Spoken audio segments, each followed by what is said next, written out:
Welcome students. আমরা আজকে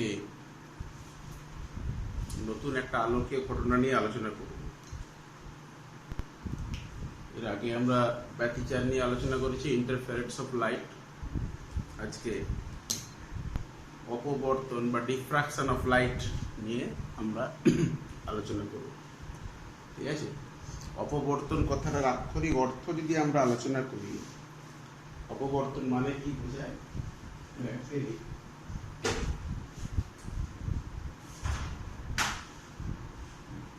অপবর্তন মানে বেঁকে যাওয়াকে বোঝায়। অপবর্তন কথার মানেটা কি? বেঁকে যাওয়া। ঠিক আছে, অর্থাৎ ডিফ্রাকশন অফ লাইট মানে আলোর বেঁকে যাওয়া।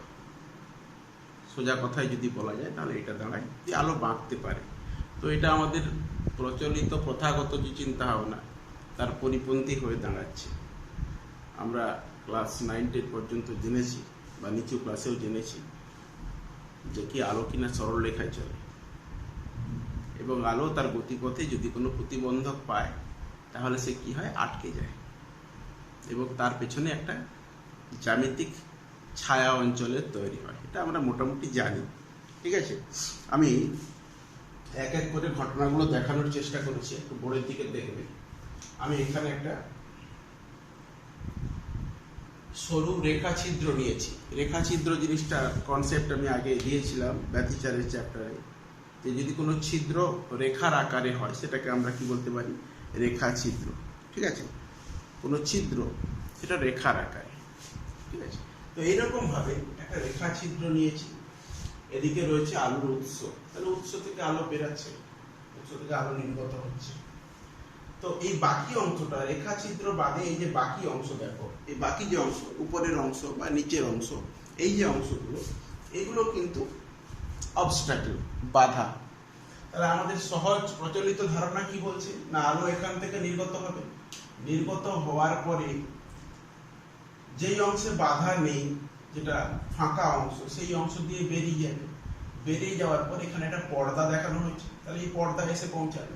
তাহলে আলোর এই অঞ্চলটা আমরা কি পাবো? পর্দার উপরে ব্রাইট হিসেবে পাবো, উজ্জ্বল আলোকিত অংশ হিসেবে পাবো। কারণ কি? আলোটা এখান থেকে বেরিয়েছে, গিয়ে পর্দার এই অংশে পড়েছে। তাহলে এই অংশটা ব্রাইট হিসেবে পাবো আমরা পর্দার উপর।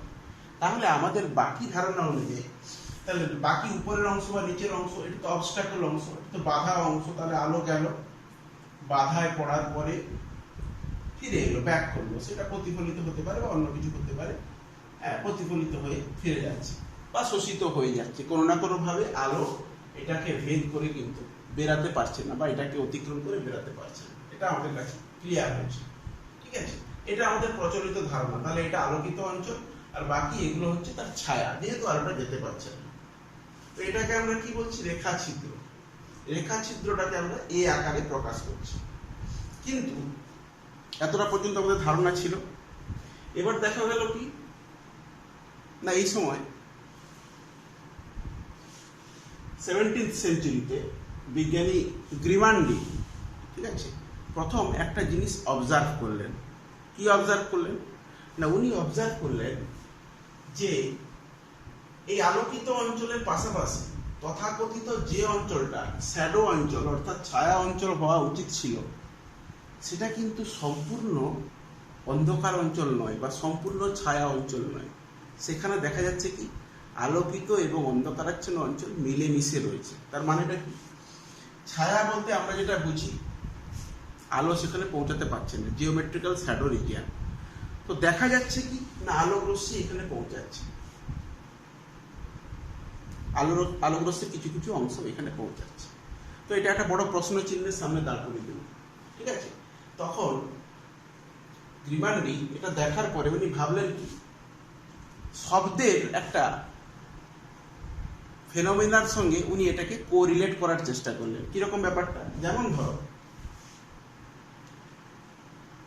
এটা একটা আমি ঘর দেখানোর চেষ্টা করেছি। এই ঘরের মধ্যে এইখানে একটা লোক বসে কথা বলছে, এইখানে একটা লোক বসে কথা বলছে। পাশের রুমে একটা লোক সেই কথাটা শুনতে পাচ্ছে। এটা সম্ভব কি করে? একটা লোক এখানে বসে কথা বলছে, পাশের রুমে একজনটা দেখতে পাচ্ছে, বা দেখতে পাচ্ছি বলছে, শুনতে পাচ্ছে। এটা সম্ভব কি করে? তার মানে শব্দটা যেহেতু তরঙ্গ, সেই তরঙ্গ এই অবস্টাকেলের মধ্যে দিয়ে, অবস্টাকেল বলবো না, এই শূন্যস্থান বা ফাঁকা স্থানের মধ্যে, শূন্যস্থান বলবো না, ফাঁকা স্থানের মধ্যে দিয়ে বেরিয়ে সেটা বেঁকে শ্রোতার কানে পৌঁছাচ্ছে। এখন বিষয়টা হচ্ছে শব্দটা বেরাচ্ছে কার মধ্যে দিয়ে? জানলার ছোট ফাঁক, ঠিক আছে, বা গ্রিলের কাঁচের ছোট ফাঁক, বা দরজার যদি খুব টাইট দরজা হয় তার সূক্ষ্ম ধার বা ছোট ফাঁকের মধ্যে দিয়ে শব্দ বেরাচ্ছে। তাই শব্দ বেরাচ্ছে বলে একটা ঘরের কথা পাশের ঘরে বসে শোনা যাচ্ছে, ঠিক আছে। তার মানে শব্দ তরঙ্গ বাঁকতে পারে, শব্দ তরঙ্গের সম্ভব, এবং এটা অবজার্ভ করা যায়, আমরাও বুঝতে পারি, তুমি আমিও সামনে থেকে এটা দেখে বুঝতে পারি, অবজার্ভ করতে পারি, ঠিক আছে। তখন গ্রিমেন্টি বললেন কি, ওনার একটা মাথায় চিন্তা ভাবনা এলো, যে তাহলে কোনো না কোনোভাবে আলোও বাঁকতে পারে। উনি বললেন যে আমরা প্রকৃতপক্ষে যে শ্যাডো অঞ্চলটা দেখছিলাম, যেটা আলো আঁধারি অবস্থা, যেটা টোটালি ডার্ক নয়, উনি বললেন কি তাহলে আলোটা প্রকৃতপক্ষে তার যে অঞ্চলে পৌঁছানোর কথা তার চেয়ে কিছুটা বেঁকে, কিছুটা এইদিকে বা কিছুটা এইদিকে চলে যাচ্ছে, কিছুটা এইদিকে বা কিছুটা এইদিকে চলে যাচ্ছে।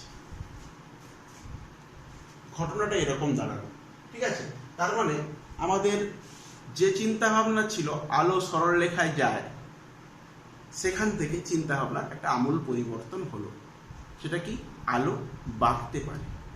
কিন্তু সমস্যা একটা রয়েছে, যদি তুমি এটাকে ব্যাখ্যা করতে যাও তাহলে কিন্তু তোমাকে আলোর তরঙ্গ ধর্মটাকেই বা তরঙ্গ ধর্মের উপরই তোমাকে গুরুত্ব দিতে হবে, ঠিক আছে। এবং তরঙ্গ তত্ত্বের উপর যেটা হাইগেন্স দিয়ে গেছেন, তরঙ্গ মুখের কনসেপ্ট, ঠিক আছে, ওই ফ্রন্টের কনসেপ্ট দিয়ে গেছেন, তার উপর নির্ভর করতে হবে। তো সেটা আমি ব্যাখ্যা দেওয়ার একটু পরে আসছি। তাহলে আগে বেসিক ঘটনাটা বোঝো, আগে সাধারণ ঘটনাটা বোঝো। এখানে আমি একই রকম আরেকটা ঘটনা দেখানোর চেষ্টা করেছি। এখানেও একই ঘটনা, একটা অবস্টাকল রয়েছে, এখানে বাধা রয়েছে। আলোক রশ্মি এখান থেকে বেরালো, নির্গত হওয়ার পরে দেখা গেল কি না, আলোটা যে পথটা যেতে পারছে, পর্দা এখানে পৌঁছাচ্ছে আর পর্দার নিচে এই অঞ্চলে পৌঁছাচ্ছে। তাহলে হিসাব অনুযায়ী যে অঞ্চলে আলো পৌঁছাচ্ছে এই অঞ্চলটা ব্রাইট হবে, এই অঞ্চলটা ব্রাইট হবে, বাকি এই অঞ্চলটা ডার্ক হবে, কারণ আলো এই পথে পৌঁছানোর পরে সে কিন্তু এখানে বাধা প্রাপ্ত হচ্ছে, যেতে পারছে না, ঠিক আছে। তাহলে এটা টোটালি ডার্ক হওয়া উচিত ছিল, এটাই হচ্ছে জিওমেট্রিক্যাল শ্যাডো রিজিয়ন, কিন্তু দেখা গেল কি না এটা টোটালি ডার্ক নয়, ঠিক আছে। তাহলে এখানেও কিন্তু আলো আঁধারি অবস্থা একসঙ্গে রয়েছে, অর্থাৎ ব্রাইট এবং ডার্ক কন্ডিশন তারা কিন্তু একসঙ্গেই সহাবস্থান করছে, এরকম ব্যাপারটা দাঁড়ালো। তার মানে এখানেও ধারণাটা কি এলো, তাহলে আলোটা এখানে পড়ার পর অপবর্তিত হয়েছে, কিছুটা বেঁকে গেছে। তার মানে সোজা কথা, যে অঞ্চলে আলো পৌঁছানোর কথা নয় সেই অঞ্চলে আলো গিয়ে পৌঁছাচ্ছে, ঠিক আছে। আলোটা যেখানে পৌঁছানোর কথা নয় আলো কিন্তু সেখানে গিয়ে পৌঁছাচ্ছে। আলোটা যেখানে বাধাপ্রাপ্ত হয়ে যাচ্ছে বলে আমরা ধরে নিচ্ছি বা জানি বা জানতাম, প্রকৃতপক্ষে দেখা যাচ্ছে কি না সেখানে বাধাপ্রাপ্ত হচ্ছে না। তার দরকার অনুযায়ী উপযুক্ত শর্তে, অবশ্যই উপযুক্ত শর্তে আলো কিন্তু বাঁকতে পারছে বা বেঁকে যেতে পারছে। আলোর এই ঘটনাটাকে বলা হলো কি না অপবর্তন। আলোর এই ঘটনাটাকে বলা হলো অপবর্তন, ডিফ্রাকশন অফ লাইট, ঠিক আছে। আমি এখানে একটা দেখো একটা ব্লেডের ছবি এঁকেছি, দুটো ব্লেড পাশাপাশি বসিয়েছি। দুটো ব্লেডকে যদি পাশাপাশি বসাই, মাঝখানের এই যে সরলরৈখিক অংশটা এটাকে আমরা রেখা ছিদ্র হিসেবে ধরতে পারি। তাহলে একটা রেখা ছিদ্র দেখতে এরকম হতে পারে, যে ছিদ্র রেখার আকারে সেটাকে আমরা বলছি রেখা ছিদ্র। দেখো দুটো ব্লেড পাশাপাশি রেখেছি, মাঝখানের যে অঞ্চলটা মানে এর প্রান্ত আর এর প্রান্ত পাশাপাশি যদি একদম মাঝখানের অঞ্চল মানে তুমি অনেকটা দূরত্ব রেখে দিবে এরকমটা হবে না, সবচেয়ে কাছে যতটা রাখা যায়, সবচেয়ে কাছে যতটা রাখা যায় আমাদের পক্ষে যেটা সম্ভব, ইনস্ট্রুমেন্ট হয়তো আরো ভালো পারবে, ঠিক আছে। তো সেটাই হচ্ছে রেখা ছিদ্রের একটা কনসেপ্ট। বা আমি এর আগেও দেখিয়েছিলাম আমার ক্লাসে যে এই রকম বিষয়টা ভালো করে দেখো, এইটা একটা রেখা ছিদ্র, এই বাম দিকটা দেখো, একটা প্রান্তের শেষ আর একটা প্রান্তের শুরু, মাঝখানে যে অঞ্চলটা এটাকে রেখা ছিদ্র হিসেবে ভাবতে পারি, বা এই যে অংশটা এটাকে আমরা রেখা ছিদ্র হিসেবে ভাবতে পারি। ক্লিয়ার? স্টুডেন্টস, এখন প্রশ্নটা হচ্ছে এটাই যে শব্দের অপবর্তনটা আমি বুঝতে পারছি কি করে। শব্দের অপবর্তন বুঝতে পারছি কি করে? স্বাভাবিক, তার কারণ শব্দের তরঙ্গ দৈর্ঘ্যটা কিন্তু অনেক বড়, শব্দের ল্যাম্বডাটা অনেক বড়। সেটা কত? 1.6 সেন্টিমিটার থেকে প্রায় 16 মিটার পর্যন্ত হতে পারে শব্দের তরঙ্গ দৈর্ঘ্য। তাই এটা আমাদের কাছে অবজারভেবল, আমাদের কাছে এটা অবজারভেবল, আমরা এটা বুঝতে পারি। কিন্তু বিষয়টা হচ্ছে আলোর অপবর্তনটা, মানে আলোর হঠাৎ করে বেঁকে যাওয়াটা, সেটা আমরা বুঝতে পারি না। কেন না? আলোর তরঙ্গ দৈর্ঘ্যটা অ্যাকচুয়ালি খুব ছোট।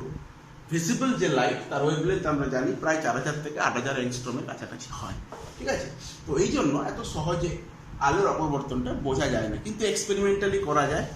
এক্সপেরিমেন্ট করে এটা দেখা যায়, তোমরা নিজেরাও দেখতে পারো, আমি তার পদ্ধতি তোমাদেরকে বলে দেবো, কোনো সমস্যা নেই। তো এখানে শর্তটা কি? অ্যাকচুয়ালি শর্তটা কি? তুমি অপবর্তন যদি বুঝতে চাও তাহলে শর্তটা কি না, বলছে যে এই একক রেখা ছিদ্র, একক বাদ দাও, এই রেখা ছিদ্র যেটা, সেই রেখা ছিদ্রের যে আকার সেটা ওয়েভলেন্থ রেঞ্জের হবে বা ওয়েভলেন্থ রেঞ্জের চেয়ে কম হবে। একক রেখা ছিদ্রটার যে আকার, সেই রেখা ছিদ্রটা সেটা ওয়েভলেন্থ এর রেঞ্জের হবে বা তার চেয়ে ছোট হবে। দিলে কিন্তু অপবর্তনটা বোঝা সম্ভব বা ডিফ্রাকশন অফ লাইটটা বোঝা সম্ভব। তাহলে বুঝে নাও এবার, আলোর এমনিতে তরঙ্গ দৈর্ঘ্য এত ছোট, তাহলে এত কম তরঙ্গ দৈর্ঘ্যের রেখাছিদ্র যদি আমরা তৈরি করতে পারি বা তার সঙ্গে তুলনীয় যদি কোনো রেখাছিদ্র তৈরি করতে পারি, তাহলেই আমরা অপবর্তন দেখতে পাবো বা অবজার্ভ করতে পারবো বা বুঝতে পারবো। তো এটা আমাদের কাছে খুব একটা সহজ বিষয় নয়, যার বাস্তব উদাহরণ আমাদের চোখের সামনে নেই। আলোর যেরকম শব্দের যেরকম অপবর্তন রয়েছে, আলোর অপবর্তনের বাস্তব উদাহরণ আমাদের চোখের সামনে নেই। ছোট্ট একটা উদাহরণ হতে পারে, যেটা তোমাদেরকে আমি ক্লাসে বলেছিলাম। সেটা হচ্ছে কি না, ওই মেঘ যখন সূর্যকে ঢেকে দেয়, বিশেষ করে বৃষ্টির পরে দেখবে মেঘের মাঝখানের অঞ্চলটা কালো থাকে, আর প্রান্ত ভাগটা দেখবে একদম খুব উজ্জ্বল মনে হয়। মাঝখানের অঞ্চলটা কালো লাগে, আর মেঘের প্রান্তটা একদম পুরোপুরি প্রান্তটা, বর্ডারটা দেখবে বেশ ব্রাইট থাকে। এটা কিছুটা অপবর্তনের জন্য হয়, যদিও পুরোপুরি অপবর্তনের জন্য নয়, কিছুটা অপবর্তনের জন্য হয়ে থাকে। তাহলে এই হলো একটা স্ট্রাকচার। বুঝতে পারলে মোটামুটি অপবর্তন জিনিসটা কি ব্যাপার আমি তোমাদের কাছে আলোচনা করলাম। দ্বিতীয় কথা হচ্ছে, শর্তটা তো বুঝতে পারলে। এবার আমি একটা ছোট্ট বিষয় তরঙ্গ তত্ত্বের সাহায্যে আমি বোঝানোর চেষ্টা করছি। সেটা কি না, অপবর্তন, সাপোজ ধরো এইটা একটা রেখা ছিদ্র, নিচের দিকে ছবিটার দিকে দেখা যাবে, এইটা একটা রেখা ছিদ্র, ঠিক আছে? এটা একটা সোর্স থেকে তরঙ্গ মুখ এগিয়ে চলেছে। তরঙ্গ মুখ আমি আর এখানে ডিসকাস করবো না, আমি সেটা ব্যতিচারে আলোচনা করেছি। তাহলে উৎস থেকে তরঙ্গ মুখ এগিয়ে চলেছে, এগিয়ে যাওয়ার পরে সামনে সে পেয়েছে একটা রেখা ছিদ্র, মানে এইটাই ফাঁকা জায়গা, তার যাওয়ার মতো জায়গা, এটাই তার যাওয়ার মতো জায়গা, লাইট ট্রাভেল করার মতো এইটুকু তাকে স্পেস দেওয়া হয়েছে। বাকিটা কিন্তু অবস্ট্যাকল, এর আকারটা অনেকটা ছোট, আমি এখানে দেখানোর জন্য অনেকটা বড় করেছি। তাহলে কি হবে?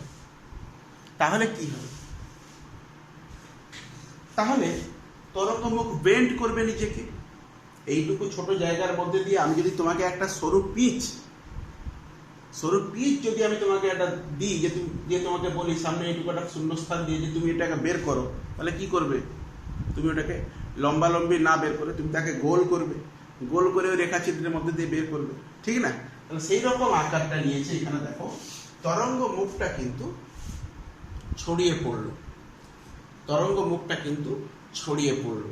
এবার তরঙ্গ মুখের আকারে যখন তরঙ্গ ছড়িয়ে পড়ছে, আমরা জানি প্রতিটা বিন্দুতে অঙ্কিত অভিলম্ব তরঙ্গ মুখের উপর, ওই বিন্দুতে আলোক রশ্মির গতির অভিমুখকে প্রকাশ করছে। তাহলে দেখো আলোক তরঙ্গ আসছিল এইভাবে, সেটাকে আমি তরঙ্গ মুখের আকারে দেখিয়েছি। এবার রেখা ছিদ্র থেকে বেরানোর পর তরঙ্গটা এইভাবে ছড়িয়ে পড়ল। তাহলে অ্যাকচুয়াল হিসাব অনুযায়ী আমাদের আলো তরঙ্গটা পৌঁছানো উচিত ছিল এইটুকু অঞ্চলের মধ্যে, পর্দার উপরে, এটা যদি পর্দা হয়, আলোক তরঙ্গটা পৌঁছানো উচিত ছিল এইটুকু অঞ্চলের মধ্যে, কিন্তু সে ছড়িয়ে পড়লো। ছড়িয়ে পড়ার পরে পর্দায় যখন আমরা দেখলাম, পর্দায় আমরা আবার একটা প্যাটার্ন পেলাম, ঠিক যেরকম আমরা ইন্টারফারেন্সে প্যাটার্ন পেয়েছিলাম। ইন্টারফারেন্সে আমরা যখন দেখেছিলাম দুটি সুসংগত আলোক উৎস থেকে উৎপন্ন তরঙ্গগুলো তাদের উপরিপাতনের ফলে কি তৈরি হয়েছিল না, আলোকিত অঞ্চল, অন্ধকারাচ্ছন্ন অঞ্চল পরপর তৈরি হয়েছিল, দিয়ে তারা একটা ডিফ্রাকশন প্যাটার্ন তৈরি করেছিল। এখানেও একটা প্যাটার্ন তৈরি হলো। তো এই প্যাটার্ন নিয়ে পরে আমি নেক্সট ক্লাসে ভালো করে আলোচনা করব, আমি রাফলি একটু বলে দিচ্ছি শুনো। তো এই যে প্যাটার্নটা, এই প্যাটার্নটা দেখা যাচ্ছে কি না, মাঝখানে একটা উজ্জ্বল আলোকীয় অংশ দেখা যাচ্ছে। ভালো করে শোনো, মাঝখানে একটা উজ্জ্বল আলোকীয় অংশ দেখা যাচ্ছে। তারপরে দেখা যাচ্ছে কি না, এই উজ্জ্বল আলোকীয় অংশগুলো দুদিকেই ইন্টেন্সিটি কমে যাচ্ছে। তাহলে সবচেয়ে বেশি ইন্টেন্সিটি মাঝখানে। তারপরে ধীরে ধীরে এটা যদি ও হয়, ও বিন্দু থেকে উপরের দিকে বা নিচের দিকে, বা এটাকে যদি তুমি হরাইজন্টাল করে দাও, তাহলে ও বিন্দু থেকে ডান দিকে বা বাম দিকে আলোর তীব্রতা ধীরে ধীরে কমে যাচ্ছে। তাহলে ম্যাক্সিমাম ইন্টেন্সিটি, তারপরে ইন্টেন্সিটি দুদিকেই কমে যাচ্ছে, হাইয়েস্ট ম্যাক্সিমাম, তারপরে কমে যাচ্ছে ধীরে ধীরে, ইন্টেন্সিটিটা ধীরে ধীরে কমে যাচ্ছে। ক্লিয়ার? তাহলে এই প্যাটার্নটার সঙ্গে ব্যতিচার প্যাটার্নের পার্থক্য রয়েছে। ব্যতিচার প্যাটার্নের সবার ইন্টেন্সিটি সমান ছিল, আলোকিত যেগুলো ছিল ইকুয়াল ইন্টেন্সিটি ছিল, আর ডার্ক যেগুলো ছিল সেগুলো ইকুয়ালি ডার্ক এবং টোটাল ডার্ক ছিল। এখানেও দেখা যাচ্ছে কি না, আলোকিত অঞ্চল, তারপরে রয়েছে উপরে একটা নিচে একটা অন্ধকার অঞ্চল, তারপরে আবার রয়েছে একটা আলোকিত অঞ্চল, আবার তারপরে রয়েছে একটা অন্ধকার অঞ্চল। এইভাবে কিন্তু সজ্জিত হয়েছে। তো এটাও প্যাটার্ন, ঠিক আছে? তো এটাকে আমরা বলতে পারি কি না, ডিফ্রাকশন প্যাটার্ন। তো এর স্ট্রাকচার কি কি ব্যাপার আমি নেক্সট ক্লাসে আলোচনা করব, কিভাবে হয় এটা। এখন বিষয়টা জেনে নাও। তো এই সবচেয়ে বেশি ইন্টেন্সিটি যেটা মোটামুটি মাঝখানে পাওয়া যায়, এটাকে বলা হয় কেন্দ্রীয় উজ্জ্বল পটি বা সেন্ট্রাল ম্যাক্সিমা। বাংলায় বলে মুখ্য চরম বিন্দু, ঠিক আছে? মুখ্য চরম বিন্দু, কেন্দ্রীয় উজ্জ্বল পটি বা সেন্ট্রাল ম্যাক্সিমা। তার দুদিকে এই যে পয়েন্টগুলো, এদেরকে আমরা বলবো কি না, যেখানে ইন্টেন্সিটি নেই, যেটা ডার্ক, সেটাকে আমরা বলবো কি না অবম বিন্দু। অবম বিন্দু। তাহলে প্রথমটা এটা হবে প্রথম অবম বিন্দু, তারপরে এদিকেরটা এটা হবে দ্বিতীয় অবম বিন্দু, তারপরে ওদিকে আর ওদিকে তৃতীয় অবম বিন্দু। বুঝতে পেরেছো? ভালো করে দেখো।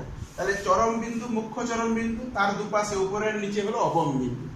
তারপরে অবম বিন্দুর পরে দেখো ব্রাইট ফ্রিঞ্জ হয়েছে, কিন্তু ইন্টেন্সিটি কমে গেছে। এটার ইন্টেন্সিটি বেশি, গ্রাফে দেখানোর চেষ্টা করেছি আমি, এর ইন্টেন্সিটিটা কম। তো এই কম ইন্টেন্সিটির লাইনগুলোকে আমরা বলবো কি না গৌণ চরম বিন্দু। তারপরে আবার অবম বিন্দু, তারপরে আবার চরম বিন্দু। তাহলে মুখ্য, তারপরে অবম, তারপরে গৌণ চরম, তারপরে আবার অবম, তারপরে আবার গৌণ চরম, তারপরে আবার অবম। তাহলে এগুলোকে পরপর আমরা নাম দিতে পারি, ঠিক আছে? প্রথম, first order, second order, third order and so on, চলতে থাকবে, ঠিক আছে? তো এটা এরকম একটা প্যাটার্ন পর্দায় পাওয়া গেল, ঠিক আছে? তাহলে যেটা পাওয়ার কথা ছিল শুধু এইটুকু অঞ্চলের মধ্যে আলোকিত অঞ্চল, সেটা পাওয়া গেল এইটা। তার মানে সোজা হিসাব, ভালো করে শোনো, ভালো করে বোঝো। এই জায়গায় যদি আমি একটা অন্ধকার পট্টি পাই, মানে আলোকে এখানে পৌঁছাতে হয়েছে এবং সেখানে ডিস্ট্রাকটিভ ইন্টারফারেন্স তৈরি করতে হয়েছে, নাহলে অবম বিন্দু আসবে না। আবার এখানে যদি আমি একটা গৌণ চরম বিন্দু পেয়ে থাকি, তাহলে আলোকে এখানে পৌঁছাতে হয়েছে এবং সেখানে একটা কনস্ট্রাকটিভ ইন্টারফারেন্স তৈরি করতে হয়েছে। তাহলে কি করে এটা সম্ভব? তাহলে আলো এখানে পৌঁছাচ্ছে, আলো এখানে পৌঁছাচ্ছে বা আলো এখানে পৌঁছাচ্ছে, তাহলে এইটুকু জায়গা ছেড়ে পর্দার উপরেও আলো ছড়িয়ে পড়ছে। এটা কখন সম্ভব? এটা সম্ভব তখনই যদি আলো বাঁকতে পারে, যদি আলো বাঁকতে পারে। এটাই হলো ডিফ্রাকশনের প্রথম, মানে আলো যে বাঁকতে পারে তার প্রথম পরীক্ষালব্ধ প্রমাণ, ঠিক আছে? এবার নেক্সট পার্টে আমরা চলে আসি। তাহলে আলো বাঁকতে পারে, এটা মোটামুটি আমরা বুঝতে পারলাম, আলো বাঁকছে। নেক্সট পার্টে চলে আসি প্রকারভেদ। আলোর অপবর্তনের ক্ষেত্রে যদি আমরা ডিফ্রাকশন এর ক্ষেত্রে রেখাছিদ্র থেকে উৎস এবং পর্দার দূরত্বের দিক দিয়ে বিচার করি, রেখাছিদ্র থেকে উৎস আর পর্দার দূরত্বের দিক দিয়ে যদি বিচার করি, তাহলে মোটামুটি অপবর্তনকে দুভাগে ভাগ করা হয়। একটাকে বলা হয় ফ্রেনেলের অপবর্তন আর একটাকে বলা হয় ফ্রন্ট হপারের অপবর্তন। ফ্রেনেলের অপবর্তনটা আমাদের সিলেবাসে নেই, ফ্রন্ট হপারের অপবর্তনটা সিলেবাসে রয়েছে, একটুখানি রয়েছে। ফ্রেনেলের অপবর্তন আর ফ্রন্ট হপার অপবর্তন, ফ্রেনেলটা কখনো কখনো উচ্চারণে ফ্রেসনেল বলা হয়, FRESNEL, তো কখনো কখনো ফ্রেসনেল অপবর্তন বা ফ্রেসনেলস ডিফ্রাকশনও বলা হয়, আর এটা ফ্রন্ট হপারস ডিফ্রাকশন। খুব ছোট করে 3টে পয়েন্ট আকারে বলে দিয়েছি মনে রাখার সুবিধার জন্য।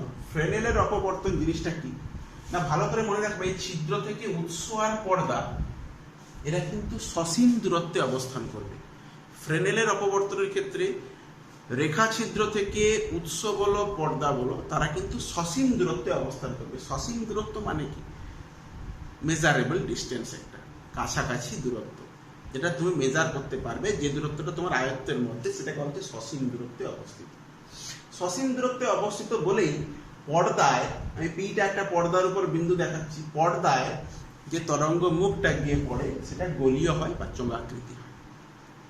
পর্দায় যে তরঙ্গ মুখটা গিয়ে পড়ে সেটা গোলীয় বা চোঙাকৃতি হয়। উদাহরণ কি?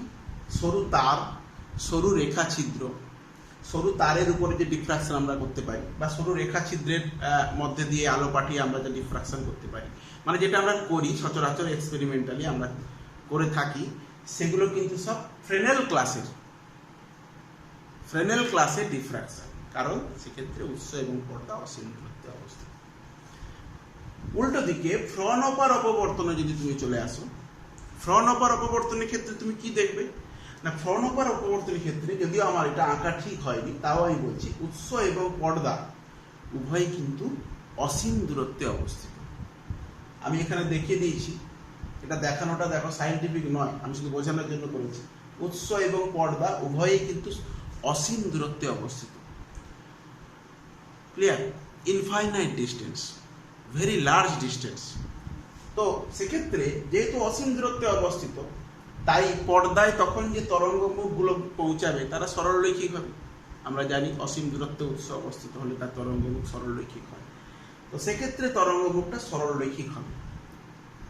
এই ক্লাসের মধ্যে পড়ে কিরকম একক রেখা ছিদ্র, যুগ্ম রেখা ছিদ্র পরীক্ষা, একক রেখা ছিদ্র পরীক্ষা, গ্রেটিং এর উপর যে সমস্ত পরীক্ষা বা গ্রেটিং ক্লাসের যে ডিফ্রাকশন, ঠিক আছে, সেগুলো কিন্তু ফ্রন্ট হপার অপবর্তনের মধ্যে পড়ে। তাহলে ফ্রেনেলের অপবর্তন, ফ্রন্ট হপার অপবর্তন যদি ডিফারেন্স লিখতে আসে, তাহলে কিন্তু আমাদের এই কয়েকটা পয়েন্ট মনে রাখলেই হবে, কারণ 1 নাম্বার বা 2 নাম্বারের পরীক্ষার জন্য আসে।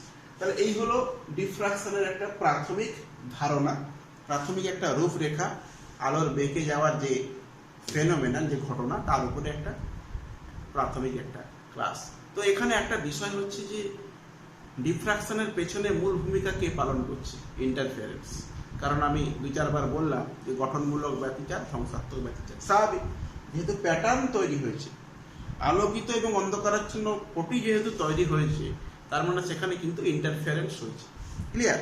তাহলে এখন বিষয়টা হচ্ছে কি না, পরীক্ষায় প্রশ্নও দেয়, যদি আমাকে কখনো বলে যে what is the difference between interference and diffraction, অর্থাৎ আলোর ব্যতিচার এবং অপবর্তনের মধ্যে কি পার্থক্য রয়েছে, এমন কোনো পার্থক্য নেই।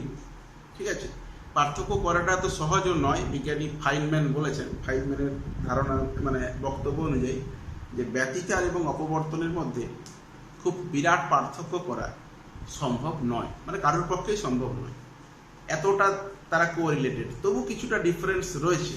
সেটা কি? প্রথম কথা হচ্ছে, ভালো করে দেখো, ব্যতিচারের ক্ষেত্রে আমরা কি পড়েছিলাম না, দুটো সুসংগত উৎস, সেই সুসংগত উৎস থেকে যে দুটি তরঙ্গ নির্গত হচ্ছে, সেই দুটি তরঙ্গের উপরিপাতনের ফলে ব্যতিচার হয়েছে। আর অপবর্তনে আমরা কি দেখলাম না, অপবর্তনে আমরা দেখব কি, একই তরঙ্গ মুখের উপর অবস্থিত বিভিন্ন যে গৌণ তরঙ্গের উৎস, মানে তরঙ্গ মুখের উপর অবস্থিত প্রতিটা বিন্দু গৌণ তরঙ্গ হিসেবে কাজ করে। সেই গৌণ তরঙ্গ থেকে যে সমস্ত ওয়েভলেটস তৈরি হবে, তাদের উপরিপাতনের ফলে অপবর্তন হবে। তাদের উপরিপাতনের ফলে অপবর্তন হবে। আমি ডিটেলসটা বলবো নেক্সট ক্লাসে। আর কি পার্থক্য রয়েছে? ব্যতিচারের ক্ষেত্রে আলোকিত অন্ধকারাচ্ছন্ন, আলোকিত অন্ধকারাচ্ছন্ন, এদের কিন্তু বেদটা কিন্তু একই। আমরা ক্যালকুলেশন করেছিলাম, মনে করো beta equal to d lambda by 2d, সবার ক্ষেত্রে আলোকিত অন্ধকারাচ্ছন্ন সবার জন্য একই, এবং তারা ইকুয়ালি স্পেসড। অপবর্তনে এটা হয় না। অপবর্তনে একটা সেন্ট্রাল ম্যাক্সিমা থাকে যার ইন্টেন্সিটি ম্যাক্সিমা, তারপরে অবম বিন্দু থাকে, তারপরে আবার গৌণচরণ বিন্দু থাকে, তারপরে আবার অবম বিন্দু থাকে, তারপরে আবার গৌণচরণ বিন্দু থাকে, এভাবে প্যাটার্নটা তৈরি হয়। তো এক্ষেত্রে বেদগুলো একই নয়। ব্যতিচারের ক্ষেত্রে আলোকিত যারা, তারা টোটালি ব্রাইট এবং ইকুয়াল ব্রাইট। অপবর্তনের ক্ষেত্রে এটা হয় না, দেখতে পাচ্ছ। আলোকিত যারা, তারা ইকুয়ালি ব্রাইট নয়, বা ইকুয়াল বেদেরও নয়। তারা সেন্ট্রাল ম্যাক্সিমার ব্রাইটনেস সবচেয়ে বেশি, ইন্টেন্সিটি ব্রাইটনেস বলবো না, ইন্টেন্সিটি সবচেয়ে বেশি। হ্যাঁ, intensity is the measure of brightness, সমস্যা নেই কোনো, বলতে পারো। হ্যাঁ, তারপরে কিন্তু গৌণ তরঙ্গ তার ইন্টেন্সিটি কমেছে। আরেকটা পার্থক্য রয়েছে, ব্যতিচারে যে সমস্ত ডার্ক ফ্রিঞ্জ রয়েছে তারা কিন্তু টোটালি ডার্ক। ব্যতিচারে যে সমস্ত ডার্ক ফ্রিঞ্জ রয়েছে তারা কিন্তু টোটালি ডার্ক। কিন্তু অপবর্তনে যে সমস্ত ডার্ক ফ্রিঞ্জ রয়েছে তারা টোটালি ডার্ক নয়। তারা টোটালি ডার্ক নয়, কারণ আমরা পড়েছি তাতে কিছুটা আলো বেন্ড হয়ে ঢুকেছে। এই হলো বেসিক ডিফারেন্স। এইচএস পরীক্ষায় যেটা আসে, ব্যতিচার অপবর্তনের পার্থক্য লেখো, বা ফ্রেনেলের অপবর্তন ফ্রনকের অপবর্তনের পার্থক্য লেখো। কোশ্চেনগুলো মনে রাখো। সবচেয়ে ইম্পর্টেন্ট বেশি আসে ব্যতিচার অপবর্তনের পার্থক্য লেখো। আর কি আসতে পারে? ফ্রেনেলের অপবর্তন ফ্রনকের অপবর্তনের পার্থক্য লেখো। আর কি আসতে পারে? শব্দের অপবর্তন আলোর অপবর্তনের পার্থক্য লেখো। আর কি আসতে পারে? অপবর্তনের শর্ত কি, কোন শর্তে অপবর্তন হতে পারে, আর অপবর্তন কি। ঠিক আছে, এই মোটামুটি একটা ক্লাস তোমরা বলতে পারো। এটা ডিফ্রাকশন অফ লাইটের উপরে প্রাথমিক আমাদের আলোচনার বিষয়, প্রথম অংশ। কিন্তু এখানে আরো অনেক প্রমাণ রয়েছে, ম্যাথমেটিক্যাল কিছু ক্যালকুলেশন রয়েছে। যেরকম এখানে সেন্ট্রাল ম্যাক্সিমা হলো কেন, এই দুটো পয়েন্টে কেন সেকেন্ডারি ম্যাক্সিমা হলো, বা এই দুটো পয়েন্টে কেন মিনিমা হলো, কোন শর্তে হচ্ছে, কেন, কি ব্যাপার, ডিফ্রাকশন যদি হয় ডিফ্রাকশন কতটা হয়েছে, পাথ ডিফারেন্স, তার ক্যালকুলেশন।